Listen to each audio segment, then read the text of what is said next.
All right, we're going to look at Chapter 1, which is the topic of health supervision. As we get into this, it's important to understand the principles of that our services as health supervisors, is proactive. We're not reactive. We're also trying to optimize the kid and the age they are, making sure that they're growing and developing as they should, providing education to help the parents support the kid as they grow, preventing illness and injury throughout their childhood by teaching and educating, especially for all the specific age groups. So this setting can happen in a physician's office, health departments, clinics, shelters, daycares, and schools. We can provide all of this supervision in these areas. But probably one of the best places that we do healthcare or health supervision for kids is in what's called a medical home. And this is basically their pediatrician's office, the one that they're going to stick with, the one that they're going to go to every year or every so often, whatever's required of them for their health care. And so they usually have a long-term relationship with these people. They stay with that same physician for many, many years, maybe all the way from birth until transitioning to their adult physician. So some of the benefits that we see when we partner with the child, the parents, and the community is that there's some goal setting that happens because all of these entities are in agreement with one another. We can also put all of our resources together to give that best outcome possible. So some different issues that they might deal with and we might deal with if we become a health supervisor or working in those types of areas are all of the different cultures that come to play. We have, even just in small communities in the Kansas City area, lots of different cultural influences. So bringing these all together can be a bit of a challenge. Community influences. Some communities are really strong, very supportive. Other communities may not have the education or the socioeconomic ability to support some of these health supervisions as much as they might need. Some other things we might see is health supervision of the chronically ill child. It does create kind of its own special issues. Lots of physicians may be working together. And then we do see some different issues with health supervision of the adopted child. And it's really just everything once they come into our country. What should we be doing for them? Because they haven't had that same health care from birth until whenever they were adopted. So kind of getting them caught up with that. So is the following statement true or false? The community can be a contributor to a child's health, or it can be the cause of his or her illness. The answer here is true. The child is a member of a community as well as a family and a culture. So the health can't be totally separated from their environment. Each community has strengths and weaknesses that can affect the health care and the health of the child. So with chronic illness, we do see lots and lots of assessments. We also have to figure out where can we meet the maintenance needs of this child, because they're going to need a little more than a healthy kid. The frequency of visits is usually much greater, and it really just depends with what's going on. And they may need quite a bit of intervention, maybe nutrition, maybe lots of different educators and support systems put in place. So as health supervisors, there's a lot of coordination that goes on between the patient, the community, the physician's office. And so that health supervisor piece is a critical piece of that, because they tend to work with all of these different special communities, agencies, to help create a really strong network for the people within their community. So some other things that we need to look at, especially with the psychosocial assessment of our patients, is the financial side of things. Do they have health insurance coverage? Because that can kind of make or break them getting the care that they need. Also, many times, if our patients struggle with transportation, they just can't get there. And so we have to make sure and look at those two different pieces. Are they hindrances for them getting the education they need? And of course, just other financial stressors. Maybe they have to work from 8 to 5 and they're not able to go to the physician's office with their child during that time. And then the school's response to chronic illness. All schools have a school nurse. That school nurse might be shared between multiple schools. But if a child needs consistent care, they might have someone, a para, or even possibly a nurse that goes with them all day.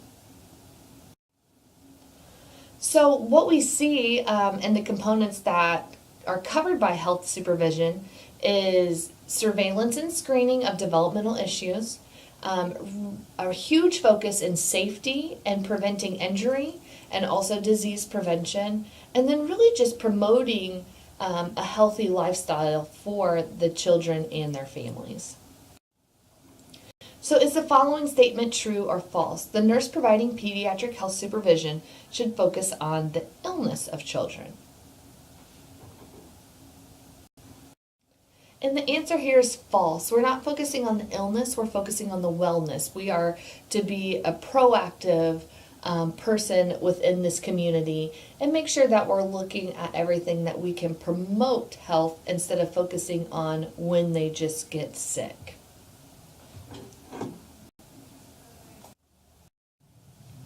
So within the health supervision job, you're going to see lots and lots of screenings done.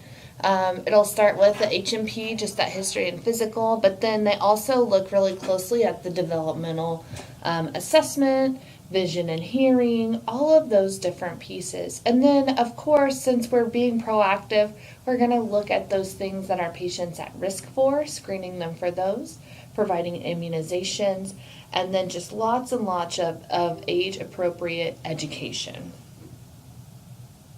Sorry, my phone's going off. Ugh, okay. So as you look through each of these areas, you can go through the chapter and look at what they require for each of these. I wouldn't be memorizing specific ages and they're going to do this screening test, but just kind of the overall, what's kind of the general idea for each of these different stages. So some components of the developmental surveillance is really we have to trust our patient's parents to tell us what's going on. And so the parents sometimes will come in with concerns, and of course addressing those is number one. Then we're going to be looking at, when did they sit, when did they crawl, when did they walk, really looking at how they have developed. If they've been kind of slower through the process, the delays that we see may not be too concerning. But then we want to look really objectively at what we're seeing in front of us. And if they really are delayed, making sure that we get the right people on board to help this patient be successful. So the nurse is conducting a developmental surveillance on a child and his family. Which of the following is a component of this process? A, measuring the head circumference. B, administering vaccinations. C, addressing parental concerns. Or D, performing a physical assessment. So the correct answer here is C, addressing the parental concerns. It is a component of the developmental survey, and it's actually one of the first things that we want to do. The head circumference, immunizations, physical assessments, they are all included in the screening of their health supervision, but not on the developmental surveillance. So developmental delay, and what you might hear people call this is DD, developmental delay. We do see that developmental milestones might be being met at a later time. And any patient that's losing a developmental milestone, we need to make sure and do a full evaluation of that and really make sure that they're meeting all of those, because if they're losing some of those developmental milestones, it really could mean some neurological issues for our patient. So we do risk assessments, looking at objectives, objective data, determining if the patient might be at risk for the condition. Universal screenings are for everybody, and then selective screenings are done after we do the risk assessment, and we note that they're at risk. We're going to do very selective screenings that's specific for whatever they're at risk for. So screenings that are performed, individual screenings that are performed, the first one is metabolic. And with the metabolic screening, most of the states do at least 26 different health conditions. But with the March of Dimes, they screen for over 50. You can see a big long list of those in our textbook. For hearing screening, we do see that it is important to identify hearing loss by 6 months of age to reduce the impact of how that's going to affect them as they develop. Before our patients even leave the hospital, they've already tested hearing. Vision screening in our newborns, it's really how do they respond and focus when we try to have them focus on different things. Because the neonate's not able to read off those charts for us, but as the child gets older, usually by age 3, we can do some different visual screening charts with them. Iron deficiency anemia is the next one, and a lot of this is caused by nutritional deficiencies. And so it's important to recognize those at an early age because with that iron deficiency anemia, it can cause cognitive and motor deficits as well with our patients. Lead screenings is especially important for our patients that are coming to us from other countries, really looking at those international adoptions. Although our kids could be exposed without having that same background. Hypertension and hyperlipidemia are both screenings that we're doing more now than ever because we are starting to see obesity rising so much in our younger population. So it's really triggered us to look more at the hypertension and hyperlipidemia issues that our patients could experience even at such a young age. So criteria for risk assessment for hearing loss, this is age 3 months to 5 years. We do a lot of skills monitoring, having the parents really surveillance how they might be coming along. If it's a child older than 4, if they have difficulty hearing on the phone or if there's a noisy background, if they're always asking, what, or if they're sitting in front of the TV with it turned up super high, these are going to be some signs that they might have some hearing impairment. The vision screening charts, and in your guys' textbook, it's table 31.4 are the tools that we use. We do want to make sure that it's at the appropriate level for the child, so at that eye level for them, and then the mark on the floor is about 20 feet from the chart, and it does depend on the screening tool, because some of them are 10, some of them are 20, most of them are 20. Making sure that the feet are in the right place, and then reading each line with one eye covered, other eye covered, and then with both eyes open. So the nurse is preparing a child for vision screenings. How far would the nurse place the child from the chart? This typical answer is D, 20 feet. And at 20 feet, remember we always say, oh, my vision is 20/20. That means I can read at 20 feet what everybody else can read at 20 feet. But if it's 20/30, then I can read at 20 feet what normal people can read at 30 feet, which is not as precise vision. So 20 feet is the typical standard. Now, every once in a while, you'll see an eye chart be to 10 feet. But most of the time, 99% of the time, it's going to be 20 feet. Immunity. We look at the roles of passive immunity and active immunity. Passive is produced from the IgGs from one person to another. That's usually mom to baby. And then active immunity is acquired with their own system creating that response. So active immunity can last for years to a lifetime. It is a long-term protection. even if some of those specialized cells go kind of undetected, if they're exposed, we could see those cells that learned that a long time ago come into action. So the immunity that can occur after natural pathogens or even after exposures to vaccines can be considered active immunity. Vaccines mimic that natural antigen, and so the immune system does respond in a way that it would and keeps that memory once we give an immunization. So there are different types of vaccines. Live attenuated vaccines are modified, but they're weakened of that living organism. The organism can produce an immune response, but it doesn't cause the illness. Killed vaccines are a whole dead organism. They don't reproduce, but they are capable of helping us to build that immune response. Toxoid vaccines contain protein products produced by a bacteria called toxins. The toxin is heat treated to weaken the effect, but it does produce the immune response as well. Conjugated vaccines are chemically linked with bacteria. It does dramatically increase the immune response compared to some of the other, that polysaccharide portion alone. So it'll be combined with that polysaccharide, and if we would have just given the polysaccharide alone, we wouldn't get the response like we do with the conjugated. And our last type there is genetically engineered. That would be like our Hep B vaccine. So lots and lots of information with each type of these vaccines, and this is where you can kind of get lost in all of the information. So first off, I do want to point you towards table 31-5. This is the vaccine administration needle and site selection. The other box that I want you to look at is box 31.7, and this is our typical routes of administration with our different types of vaccines.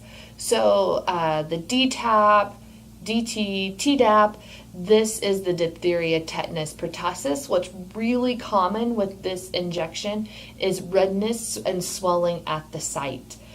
We do see that quite often with that immunization. For lots of pages to flip through here. For some of the other ones, MMR is one that we see quite often. We can give it on the same day as varicella, but if it's not given on the same day as varicella, we have to space those apart 28 days. Hep A is an inactivated whole virus vaccine, and this is pretty helpful with our kids who might be more susceptible because they are in close contact with other children. We usually give this at 12 months and then another dose in 6 to 12 months. With our Hep B, it's a recumbent vaccine. It's a series of injections. It does help to reduce Hep B, which can seriously affect the liver. And so with Hep B, we give it at birth, usually within the first 12 hours. Then at 1 or 2 months and 6 and 18 months. We do see 3 doses right off the bat, but we do have a total of 4 that we will give. Varicella is our live attenuated vaccine for the chicken pox, and you can see some of those there. We can actually provide this as a prophylaxis after exposure if they've given it within 3 to 5 days after the exposure. Streptococcus or the pneumococcal vaccine. This one does not mount a response sometimes in kids younger than 2. We do give this to children older than 2 who are at high risk for pneumococcal sepsis. And you can see a long list of kids that should get that. And then influenza is given each year. Rotavirus is one that's given by mouth for the most part. And if given appropriately in the 2 or 3 doses, most kids will not get rotavirus. I was talking to a pediatrician about rotavirus, and she said that last year she had 2 patients get rotavirus. One because they didn't come back and do the second vaccine, and the second was a kid that couldn't receive it. And then the other ones that they have listed here are HPV and the meningococcal. And you guys can read through some of the information on those as well. Some of the things that we focus on even more closely than the vaccines themselves are the barriers to patients getting the vaccines. If they're allergic or they have anaphylaxis from a previous one, and you can see some of the other contraindications here, they're just not going to receive those. But parents typically do have a lot of concerns and a lot of questions about the safety of immunizations. And so that's important we do provide them with the unbiased information on that. With health promotion, we are focusing on enhancing their physical and mental health, partnering with key community people to help. And what we see a lot is guidelines for supervision of their health for infancy, children, and adolescents, making sure that we can move forward with those. Oral health care and promoting a healthy weight are some of the bigger focuses. So anticipatory guidance, some of the things I was just talking about here, oral health care, healthy weight, healthy activity, really just getting all of that information out to parents so that they can make really wise decisions for their kids and guide their kids to be healthy children and then essentially healthy adults. And so if you guys have any questions over this chapter, please let me know and I'd be happy to answer those in class. See you soon.